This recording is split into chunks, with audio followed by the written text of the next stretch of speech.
జనం బాగోగులు పట్టవు, కష్టాలు కన్నీళ్లు కనీసం కనిపించవు. ఉగ్రభూతానికి మాత్రం ఏ లోటు లేకుండా చూసుకుంటుంది పాకిస్తాన్ బుద్ధి. ఇది టెర్రరిజానికి పుట్టినిల్లు ఆ దేశం. అల్ ఖైదా నుంచి లష్కరే తోయిబా, పహల్గామ్లో దాడి చేసిన టిఆర్ఎఫ్ వరకు పాకిస్తాన్లో ఊపిరి పోసుకున్నవే. కాదు పాకిస్తాన్ ఊపిరి పోసినవే. పాకిస్తాన్ గ్లోబల్ టెర్రర్ హబ్గా మారుతోందా? దరిద్రపు దేశానికి బుద్ధి చెప్పడానికి ఇదే కరెక్ట్ సమయమా?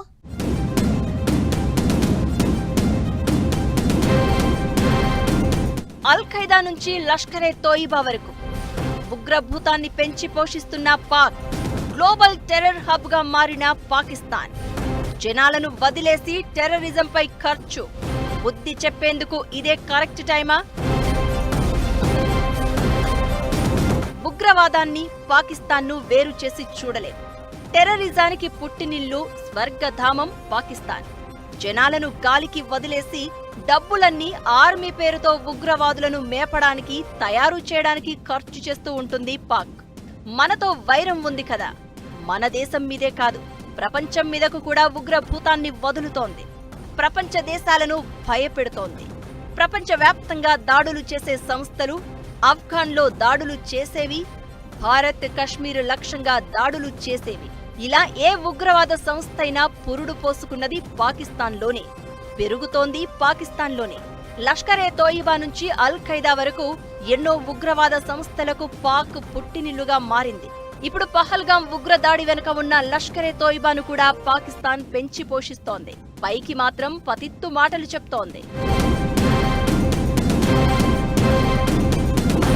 అమెరికాలో మారణ హోమం సృష్టించిన అల్ ఖైదా నుంచి 2008లో ముంబై దాడులు, 2010లో భారత పార్లమెంటుపై దాడికి కారణమైన లష్కరే తోయిబా, కశ్మీర్ మీద కుట్రలు చేసే జైషే మహ్మద్, అమెరికన్లను చంపడమే లక్ష్యంగా పనిచేసే లష్కరే ఒమర్, హిజ్బుల్ ముజాహిద్దీన్, సిఫాయే సాహబా, కశ్మీర్ జిహాదీ ఫోర్స్, హక్కానీ నెట్వర్క్, వీటితో పాటు చిన్నా చితక సంస్థలైన జమాత్ ఉల్ ముజాహిద్దీన్, జమాత్ ఉల్ దవా సంస్థలు కూడా ఉగ్రవాదుల్ని తయారు చేస్తున్నాయి. ఇవన్నీ పాకిస్తాన్ కేంద్రంగా పుట్టినవే, పాకిస్తాన్ కేంద్రంగా పని చేస్తున్నవే. ఈ సంస్థలన్నింటికీ పాక్ ఆర్మీ సాయం చేసింది, ఇప్పటికీ చేస్తోంది కూడా. పహల్గాం ఉగ్రదాడి వెనుక లష్కరే తోయిబా కుట్ర ఉందనే అనుమానాలు వినిపిస్తున్న వేళ లష్కరే చీఫ్, మోస్ట్ వాంటెడ్ ఉగ్రవాది హఫీజ్ సయీద్కు భద్రత పెంచిందంటే పాకిస్తాన్ ఎంత నీచమో ప్రత్యేకంగా చెప్పాల్సిన అవసరం లేదు. లష్కరే తోయిబా అధినేత హఫీజ్ సయీద్ భారత్లో రక్తపుటేరులు పారిస్తున్నాడు. జమ్మూ కశ్మీర్లోని పహల్గాంలో గత వారం జరిగిన ఉగ్రదాడికి కర్త, కర్మ, క్రియ అతడే అని నిఘా వర్గాలు గుర్తించాయి. ఎన్నో ఉగ్రవాద దాడుల వెనుక మాస్టర్ మైండ్ గా వ్యవహరించిన హఫీజ్ సయీద్ పాకిస్తాన్లో స్వేచ్ఛగా తిరుగుతున్నాడు. పాక్ ప్రభుత్వం ఈగ కూడా వాలనివ్వడం లేదు. ఎలాంటి ఆంక్షలు లేకుండా నిర్భయంగా తన పని తాను చేసుకుపోతున్నాడు. పాకిస్తాన్లో రెండో పెద్ద నగరమైన లాహోర్లో ఓ ఖరీదైన ప్రాంతంలో నివాసం ఏర్పాటు చేసుకున్నాడు. ఇంత జరుగుతున్నా ఉగ్రవాద కార్యకలాపాలకు నిధులు సమకూర్చిన కేసులో హఫీజ్ సయీద్కు శిక్ష పడిందని, జైల్లో పెట్టాము అని పాకిస్తాన్ పైకి కాకమ్మ కబుర్లు చెప్తోంది. పాక్ సైన్యమే అతన్ని కంటికి రెప్పలా కాపాడుకుంటోంది. ఈరోజు ఒక్క భారతదేశమే దీనివల్ల సఫర్ కావడం లేదు. ఇది ఏం చేస్తుంది అంటే ఈ ఉగ్రవాదాన్ని ప్రపంచం అంతటిని కూడా స్ప్రెడ్ చేయడం అనేటువంటిది మనకు కనిపిస్తుంది. ముఖ్యంగా ఇస్లామిక్ టెర్రరిజం అనేటువంటిది ఒక ఫండమెంటలిస్టులుగా అక్కడ పాకిస్తాన్లో దీన్ని డెవలప్ చేస్తూ దాని మీద సర్వైవ్ అవుతున్నారండి. ఇది కేవలం ఒక భారతదేశమే కాదు, ప్రపంచం అంతా కూడా దీనివల్ల బాధపడుతుంది. కాబట్టి ప్రపంచ దేశాలన్నీ కూడా భారతదేశానికి మద్దతు ఇవ్వాల్సినటువంటి అవసరం ఉంది. దీన్ని మనం సక్సెస్ఫుల్గా మనం ప్రూవ్ చేయగలిగామండి. ఏ విధంగా అయితే ఇది ఉగ్రవాదాన్ని పెంచి పోషిస్తుంది అనేటువంటి విషయాన్ని ప్రపంచ దేశాలు గుర్తించాయి. ప్రతి ఉగ్రవాద సంస్థకు పాక్ ఆర్మీతో పాటు ఐఎస్ఐ నుంచి మద్దతు ఉంది. ఉగ్రవాదులకు సాయం చేస్తున్నారని 2018లో ఫైనాన్షియల్ యాక్షన్ టాస్క్ ఫోర్స్ పాకిస్తాన్ను గ్రే లిస్ట్ లో ఉంచింది. అయినా సరే పాక్ తన బుద్ధి పోనిచ్చుకోలేదు, ఉగ్రభూతాన్ని మేపుతూనే ఉంది.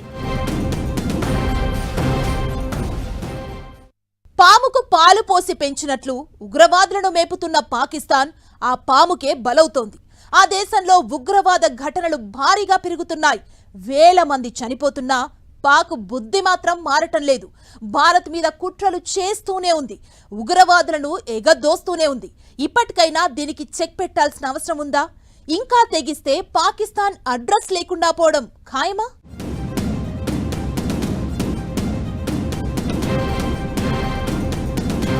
దాదాపు 12 విదేశీ ఉగ్రవాద సంస్థలకు పాకిస్తాన్ కేంద్రంగా మారిందని అమెరికా లెక్కలు చెప్తున్నాయి.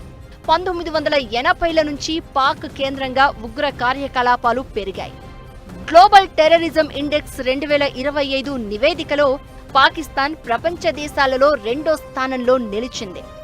ఏళ్లుగా ఉగ్రవాదులను పెంచి పోషిస్తున్న పాకిస్తాన్ ఇప్పుడు ఉగ్రవాద పరిణామాలను అనుభవించాల్సి వస్తోంది. ఇంత జరిగినా కూడా ఆ దేశం ఇంకా కళ్లు తెరవడం లేదు.